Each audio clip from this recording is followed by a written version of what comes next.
National rural employment guarantee scheme గదే జాతీయ గ్రామీణ ఉపాధి హామీ పథకం 10 ఏళ్ల కింద చట్టంగా మారి కోట్లాది మంది కూలీల కడుపు నింపుతున్న పథకం. కొందరు అక్రమార్కులతోని పథకం పక్కదారి పట్టింది కానీ లక్షల కుటుంబాలకు మాత్రం ఎంతో అక్కరకొస్తుంది. అలాంటి పథకాన్ని వ్యవసాయానికి లింకు చేయాలని సీఎం కేసీఆర్ ఆలోచన. తన ఆలోచనను కేంద్రం ముందు పెట్టింది. ఆలోచన మంచిదే, చూద్దామని కేంద్రం కూడా హామీ ఇచ్చింది. ఇంతకీ ఆ పథకం వ్యవసాయానికి లింకు చేస్తే మంచిదా కాదా? నిపుణులు ఏం చెప్తున్నారు?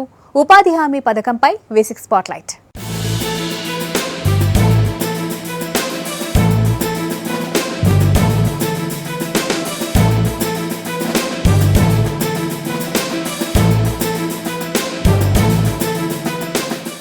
ఉపాధి హామీ పథకం అమలు మీద మళ్ళోసారి డిబేట్ జరుగుతుంది. ఈ స్కీమ్ను వ్యవసాయం పనులకు అనుసంధానం చేయాలని సీఎం కేసీఆర్ నీతి ఆయోగ్ మీటింగ్లో చెప్పిన తర్వాత ఈ చర్చ జోరు అందుకుంది. చేస్తే మంచిదని కొందరు అంటున్నారు. అట్లా చేస్తే ముందల ఇబ్బందులు వస్తాయని ఇంకింతమంది అంటున్నారు. ఉపాధి పథకం అమలు ఎట్లా చేస్తున్నారు? వ్యవసాయానికి అనుసంధానం చేస్తే మంచిదా కాదా? చేస్తే వచ్చే ప్రయోజనం ఎంత? ఉపాధి హామీ పథకం వ్యవసాయానికి సమన్వయం చేస్తే ఎట్లుంటది?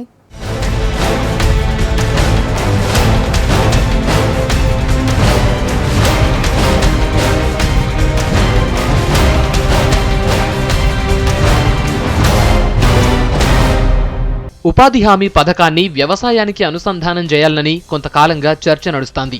సీజన్ల రైతులకు ఇబ్బంది లేకుండా ఉండనీకి ఈ స్కీమ్ను వ్యవసాయానికి లింక్ చేస్తే బాగుంటుందని చెప్పారు కేసీఆర్. దేశవ్యాప్తంగా దీన్ని అమలు చేయాలని కూడా అన్నారు.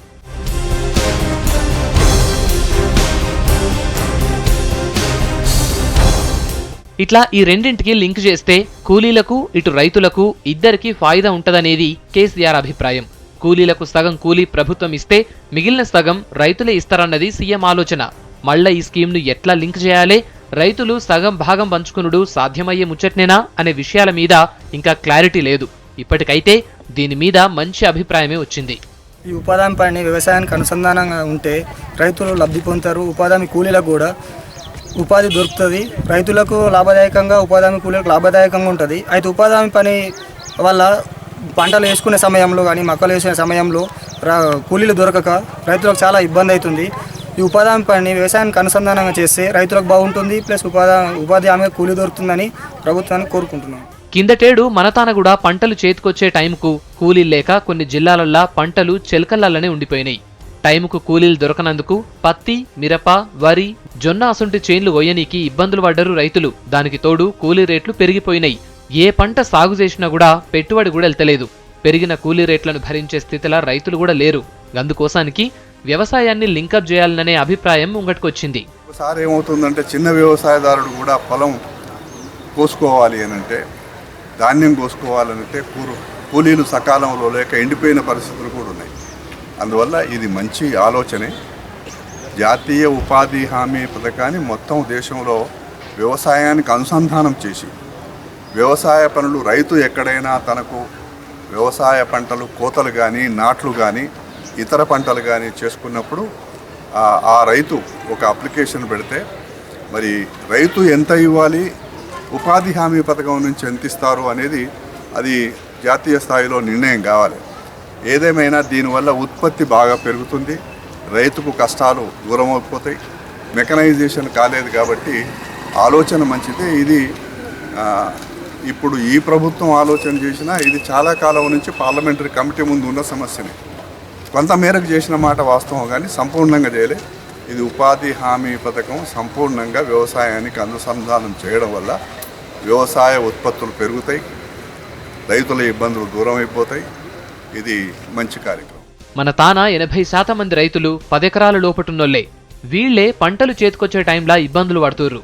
ఉపాధి హామీ పథకంలో పనిచేసేటోళ్ల దాంట్లో కూడా సన్న, చిన్నకారు రైతులే ఎక్కువ ఉన్నారు. ఎండాకాలంలో ఉపాధి పనులు చేసుకుని సీజన్లో వ్యవసాయం పనులకు ఈ స్కీమ్ను లింక్ చేస్తే రైతుల మీద ఖర్చు భారం తగ్గుతుంది. ఉపాధి హామీ పనులు పనిచేస్తున్న వారిని వ్యవసాయానికి అనుసంధానం చేస్తామని చెప్పడం వల్ల వ్యవసాయం చాలా సంతోషమైనటువంటి, స్వాగతించాల్సినటువంటి విషయం.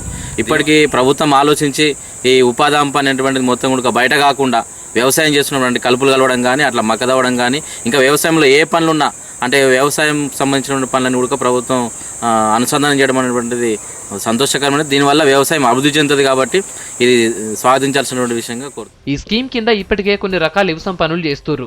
చిలకలల్లా ఒడ్లు ఒరాలు వేస్తుర్రు, పొలం చదును చేస్తారు, తోటలు పెట్టుకునేటోళ్లకు గుంతలు తీసే పనులు చేస్తుర్రు. ఇదంతా సన్నకారు రైతులకు సంబంధించిన పొలాలల్ల చేస్తుర్రు. ఈ పనులన్నీ ఉపాధి స్కీమ్ కిందనే అవుతున్నాయి. ఇక మన రాష్ట్రంలో ఖరీఫ్ సీజన్లనే కూలీల అవసరం కూడా ఎక్కువ ఉంటది. ఈ టైంలోనే కూలీలు దొరుకుతలేరు. ఎకరం 2 ఎకరాలు ఉన్నోళ్లకు అంత ఇబ్బంది ఉండదు. కూలీ పనులు చేసుకుంటేనే వాళ్ల చిలకల పనులు చూసుకుంటారు. 10 ఎకరాలు ఉన్నోళ్లకే కూలీలు ఇబ్బంది. సీజన్లో సరిపోయేంత మంది దొరుకుతలేరు. భూములు లేనోళ్లు పట్నాలకు పోతుర్రు. అందుకే తక్లీఫ్ అయితాంది. మంచి కూలీ ఊర్లనే ఇస్తే వ్యవసాయం పనులకు కూలీలు సరిపోని దొరుకుతారనే ఆర్గ్యుమెంట్ కూడా ఉన్నది.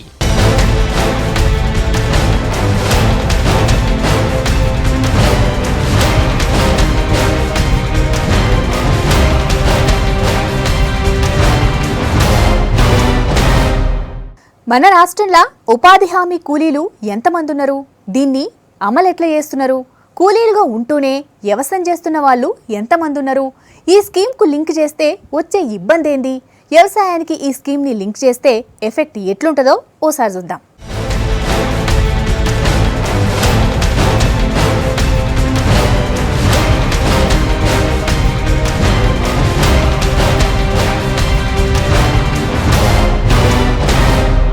ఉపాధి హామీ పథకం పెట్టిందే కూలీలకు పని దూపియనికే. వ్యవసాయంలో పని దినాలు ఏటా 70 నుండి 80 రోజులకు మించి దొరుకుతలేదు. దేశమంతా ఇదే పరిస్థితి. అందుకోసమే ప్రభుత్వం 10 ఏండ్ల కింద జాతీయ గ్రామీణ ఉపాధి హామీ పథకం తీసుకొచ్చింది. దీనికి చట్టబద్ధత కూడా కల్పించింది. ఊర్లల్లున్నోళ్లకు ఏటా 100 రోజులకు తగ్గకుండా పనులు చూపెడుతున్నారు. మునుపటి కంటే ఈ స్కీమ్ వచ్చిన తర్వాత కూలీలకు మంచి జరిగిందన్న అభిప్రాయం ఉంది.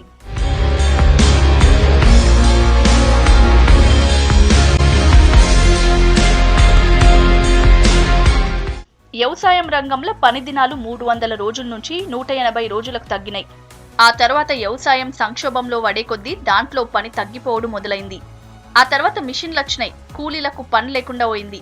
ఏటా 170 నుండి 180 రోజుల పని ఉంటే ప్రధాన పనిదారుడని అంటారు. అది కూడా లేకుండా అయింది ఊర్లల్లా. జనాలకు కనీసం పని కల్పించనీకే ఈ స్కీమ్ తీసుకొచ్చింది అప్పటి యూపీఏ ప్రభుత్వం.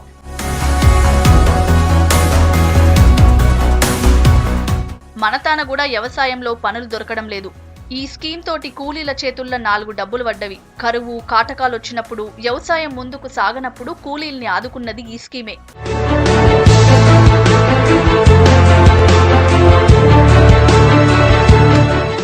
మన రాష్ట్రంలో ఉన్న మండలాల్లో ఈ స్కీమ్ అమలు చేస్తున్నారు. 8,766 పంచాయతీలు, 21,422 హ్యాబిటేషన్లకు సంబంధించినోళ్లు ఈ పనులు చేస్తున్నారు. 53.20 లక్షల కుటుంబాలకు జాబ్ కార్డులున్నాయి. 1.20 కోట్ల మంది ఈ స్కీమ్ కింద లబ్ధిదారులుగా పేర్లు నమోదైనాయి. 10 ఏండ్ల కాలంలో తెలంగాణలోన్న పాత 10 జిల్లాల్లో 20,000 కోట్ల రూపాయల దాకా ఖర్చయింది. ఈ పని ఉపాధి హామీ పని చేస్తే ఓన్లీ 100 రోజులే నడుస్తుంది. దానివల్ల 100 రోజులు చేసి ఊరుకుంటున్నారు. ఏ పని దొరుకుతలేదు. మళ్ళీ తర్వాత అదే పని ఇందులో అనుసంధానం చేస్తే బాగుంటుంది. సంవత్సరం మొత్తం ఉపాధి హామీ పనులకు వాళ్ళందరికీ రైతులకు బాగుంటుంది, ఇటు కూలీ వాళ్ళకు బాగుంటుంది. అందరికీ అటు డబ్బులు వస్తాయి, వీళ్ళకి డబ్బులు వస్తాయి. కాబట్టి దీనిలో అనుసంధానం చేస్తే ప్రభుత్వాన్ని కోరుతున్నాను. ఏటా 2,000 కోట్ల రూపాయల విలువైన పనులు చేస్తున్నారు. దీంట్లో మట్టి పనులే ఎక్కువ ఉన్నవి. చెరువుల పూడిక తీయడం, చెరువు కట్టలు, రోడ్ల పొంటున్న కంప చెట్లు సాపు చేసుడు అసొంటి పనులు చేస్తున్నారు. ఈ స్కీమ్ కింద మార్చ్, ఏప్రిల్, మే, జూన్ నెలల పనులు చేపిస్తారు. ఖరీఫ్ సీజన్ స్టార్ట్ అయ్యేంత వరకు పనులు జరుగుతవి. అన్ని చోట్ల పూర్తి స్థాయిల పనులు జరుగుతలేవనే విమర్శలు కూడా ఉన్నాయి. మెజార్టీ గ్రామాలలో ఏదో పని ఉపాధి కూలీలకు దొరుకుతూనే ఉన్నది.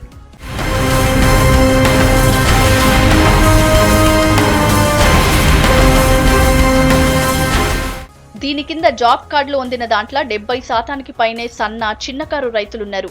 ఖరీఫ్ సీజన్ మొదలైనాక వెంటనే దీని కింద పనిచేసేటోళ్లు తమ సొంత పొలాల్లో పనిచేసుకుంటారు. ఊర్లలో పని లేకుంటే పట్టణానికి బతకనికి పోతున్నారు. ఈ స్కీమ్ కింద పని దినాలు ఇంకిన్ని పెంచాలని డిమాండ్ కూడా ఉంది.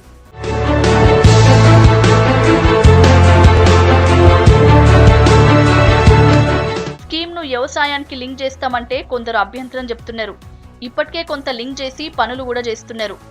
దీన్ని పూరాగా వ్యవసాయానికే లింక్ చేయడం సరికాదని అంటున్నారు ఇంకొందరు. ఉపాధి హామీ స్కీమ్ వచ్చిన తర్వాత కూలీలల్లో ఆత్మగౌరవం పెరిగిందని అంటున్నారు వ్యవసాయ కార్మిక సంఘం నాయకులు. కూలీలు గౌరవంగా బతికే అవకాశం ఈ స్కీమ్ ఇచ్చిందనేది వాళ్ల వాదన. ఇంకా దీన్ని మరింత విస్తరించి పనులు కల్పించాలని డిమాండ్ చేస్తున్నారు.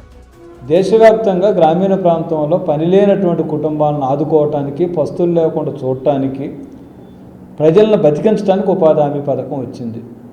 అందువల్లనే గత 10 సంవత్సరాలుగా గ్రామీణ ప్రాంతాలలో సంక్షోభం వల్ల రైతుల ఆత్మహత్యలను మనం చూస్తున్నాం, కానీ వ్యవసాయ కార్మికులు, ఇతర పేదలు ఆత్మహత్యలు చేసుకోవట్లేదు. సుఖంగా ఉన్నారు అని అర్థం కాదు, కానీ బతకగలుగుతున్నారు. దానికి ప్రధానమైనటువంటి కారణాల్లో ఒకటి ఉపాధి హామీ పథకం వచ్చిన తర్వాత గ్రామీణ ప్రాంతాల్లో ఉన్నటువంటి వ్యవసాయ కార్మికులు, చిన్న సన్నకారు రైతులు, ఇతర పేదలు కూడా వేసవి కాలంలో వ్యవసాయ పనులు లేనటువంటి టైంలో ఉపాధి అనేది ఒక పెద్ద వనరుగా ఉపశమనం కలిగిస్తూ ఉంది. ఉపాధి హామీ పథకాన్ని వ్యవసాయానికి లింక్ చేస్తే కూలీలు మరోసారి భూస్వాములు, పెత్తందారుల కింద బానిసల లెక్క అవుతారనే ఆర్గ్యుమెంట్ కూడా ఉంది. వ్యవసాయంలోనే పని దినాలు లేనప్పుడు కొత్త పని దినాలు ఎట్లా తెస్తారని అడుగుతున్నారు కార్మిక సంఘం నాయకులు.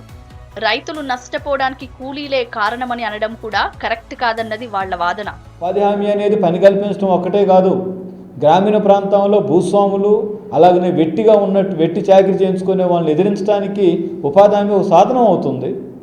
కొన్ని కుటుంబాల దగ్గర తమ జీవితాలను తాకట్టు పెట్టి పనిచేయటం కాకుండా తమకు ఇష్టమైనట్టుగా, ఇష్టమైన దగ్గర, ప్రభుత్వం దగ్గర పనిచేసుకునే అవకాశం కల్పిస్తుంది.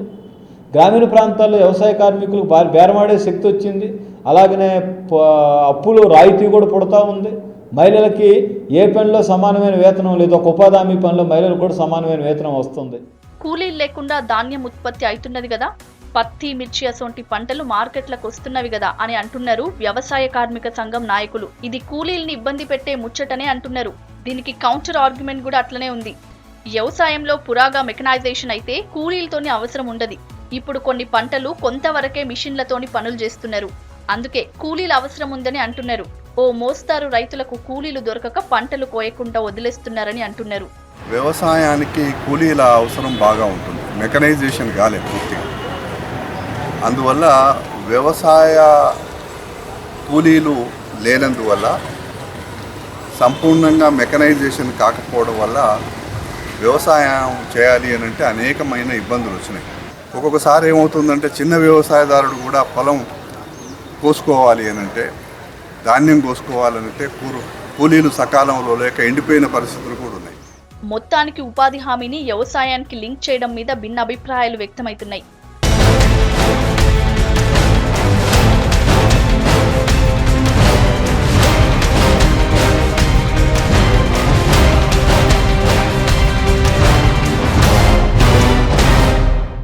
జాతీయ గ్రామీణ ఉపాధి హామీ పథకం 10 ఏళ్ల కింద మొదలై చట్టంగా మారి కోట్లాది మందికి ఉపాధి చూపిస్తున్న పథకం. ఈ పథకం స్ఫూర్తి మంచిదే, కానీ గ్రౌండ్ లెవెల్లా అంతులేని అవినీతి జరుగుతున్నదని ఎన్నో రిపోర్ట్లు వచ్చినాయి. ఫీల్డ్ అసిస్టెంట్ల నుంచి మొదలుపెట్టి లోకల్ లీడర్ల దాకా చాలా మందికి అవినీతి మరకలంటినాయి. దారి తప్పిన ఈ స్కీమ్ని స్ట్రీమ్లైన్ చేయకుండా వ్యవసాయానికి లింక్ చేస్తే ఇంకెన్ని సమస్యలు వస్తాయంటారు. మరి ప్రభుత్వాలు ఎట్లా లింక్ చేస్తాయి? అవినీతిని ఎట్లా అరికడతాయి?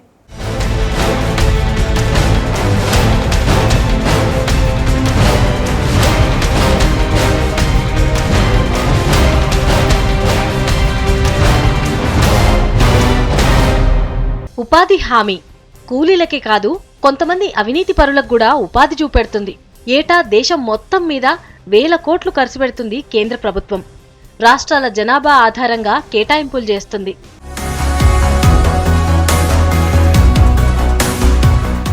జనానికి ఉపాధి కల్పించాలి, వాళ్లకు పైసలు చూపెట్టాలి. వచ్చిన డబ్బులతోని వాళ్ళంతా మంచిగా బతకాలి. కూలీలతోని ఖర్చు పెట్టియాలి. ఆఖరికి దేశ ఆర్థిక వ్యవస్థని బలోపేతం చేయాలి.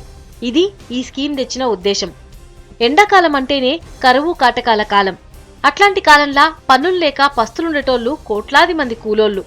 వాళ్ళందరికీ 4 పైసలు దొరికేటట్టు చేసి ఖర్చు పెట్టిస్తే కూలోళ్లకే కాదు దేశానికే మంచి జరుగుతుందని చాలా మంది ఆర్థికవేత్తలు కలిసి తీసుకొచ్చిన పథకం ఇది.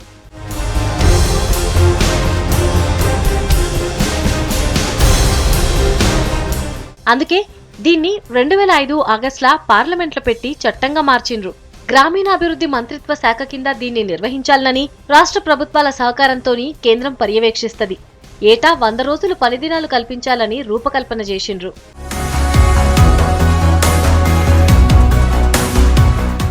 ఊళ్లల్లా నీటి నిల్వలు పెంచుటందుకు చెరువుల పూడికతీత, కరకట్టల బలోపేతం, కరువు నివారణ, అడవుల పెంపకం, చెట్లు నాటుడు, వరదల నియంత్రణ చర్యలు, రోడ్ల మరమ్మతులు ఇట్లా ఎన్నో పనుల కింద నిధులు ఇస్తది.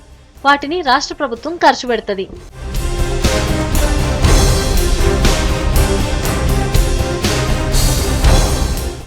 అయితే పథకం ఉద్దేశం మంచిదే కావచ్చు, కానీ క్షేత్రస్థాయిలా పరిస్థితి ఇంకో లెక్కుంది. ఫీల్డ్ అసిస్టెంట్ల దగ్గర నుంచి వీఆర్ఓలు, రెవెన్యూ అధికారులు, లోకల్ లీడర్లు ఈ నిధుల కోసం చాలా మంది మోపైనరు. పథకం కింద రిలీజ్ అయ్యే నిధుల్ని బొక్కుతుండ్రని చాలా చోట్ల బయటపడ్డది కూడా. ఇక జాబ్ కార్డులు ఇచ్చుట్లా, రాని కూలోళ్లకు పైసలు ఇచ్చుట్లా చేతివాటం చూపెట్టేటోళ్లు కూడా ఉన్నారు.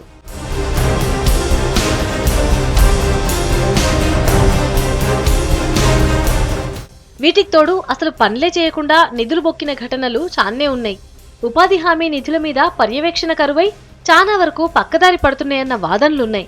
అందుకే పనులను పర్యవేక్షించేందుకు జియో ట్యాగింగ్ ఏర్పాటు చేసుడు, జాబ్ కార్డులున్నోళ్లు బయోమెట్రిక్ హాజరు పెట్టుడు లాంటి చర్యలు చేపట్టాలని కేంద్రం అనుకుంటుంది. అదే జరిగితే ఉపాధి హామీ పథకంలా చాలా వరకు అవినీతి తగ్గుతుందంటుండ్రు. ఇక ఎండాకాలం ఉపాధి పనులు చేపట్టుడుతోని కూలీల ఆరోగ్యం దెబ్బతింటుందని, ఎండలకు కొంతమంది ఓపలేక చనిపోతుండ్రని కూడా తేలింది. అసొంటి సమస్యలు లేకుండా పని దినాలతో పాటు పని గంటలలో కూడా మార్పులు చేయాలనే డిమాండ్లున్నాయి.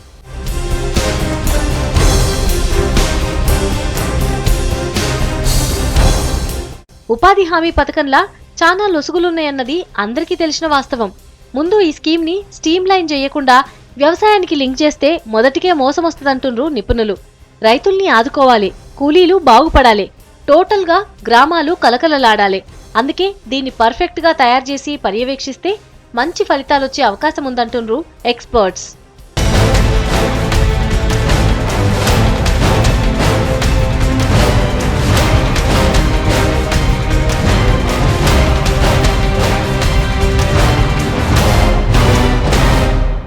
వ్యవసాయానికి ఉపాధి హామీని లింకు చేసుడు మీద 2 రకాల చర్చ నడుస్తున్నాయి.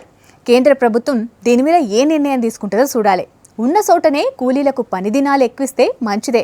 దానికి తోడు ఈ స్కీమ్ కింద పనిచేసుకుంటున్న వాళ్ళల్లా రైతు కూలీలు కూడా ఉంటారు. కాబట్టి ఉపాధి స్కీమ్ మెయిన్ కాన్సెప్ట్ దెబ్బతినకుండా ఉభయతారకంగా ఉండే నిర్ణయం తీసుకుంటే మంచిదనే అభిప్రాయం జనాలలోంది. ఇది V6 స్పాట్లైట్.